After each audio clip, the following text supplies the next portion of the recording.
Ассаламу алейкум туугандар.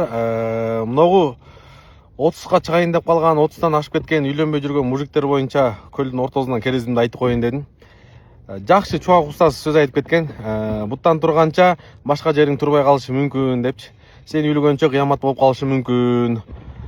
Сен артыңдан урпак калыш керек. Ар бир күн акыр кыз болуп калышы мүмкүн. Ошого мындай убакыт өтүп баратат.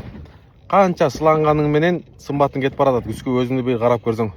Ошого эми сен издеген периштени бул аламдан таппайсың. Ар бир инсан кемчиликтүү.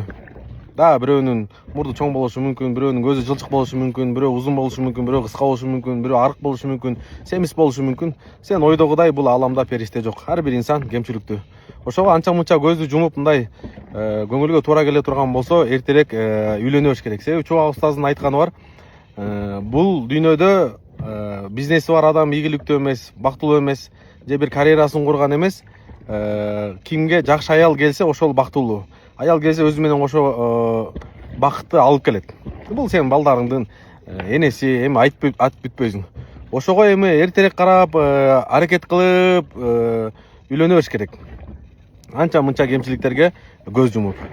Баягы бир иним тамашалап немесинде көрүп калдым, айтат, бирөө кечке мага жазат дейт, өмүрүмдү бергенге дайыммын, өмүрүмдү бергенге дайыммын деп.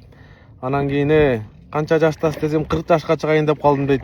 Өмүр мага эмес, сизге бериш керек экен го дедим. Дегендей 30тан ашкандан кийин бере турган нерсең деле жок болуп калат, ала турган нерсең деле жок болуп калат.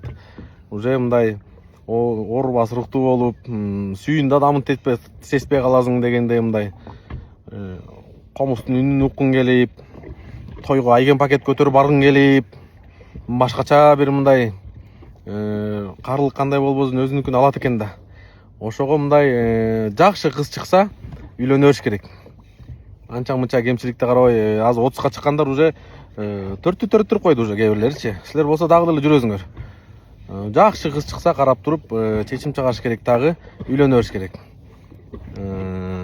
Андан тышкары мынау кээ бирлер эми кыздарына бербей атпайбы, махыр деп, эми кичине махыр берип маңкасын чыгаргандарды көрүп атабыз. Махыр сурарда да кыздарыбыз дагы бир сыйра ойлонуп коюш керек.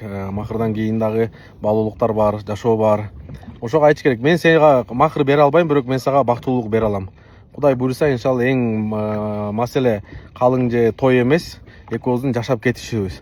Ошондойго дайым болгон аял болсо, ар жак бер жакты карап туруп, бисмилла деп туруп үйлөнө бериш керек. Болбосо убакыт өтүп кете берет, картайган сайын уже көп нерсе жакпай баштайт. Өзүңө өзүң жакпай баштайсың, бирөө сүйлөсө жакпай баштайт. Ушуну үйлөнбөй жүргөн мужик инелерге жиберип койгула. Сөз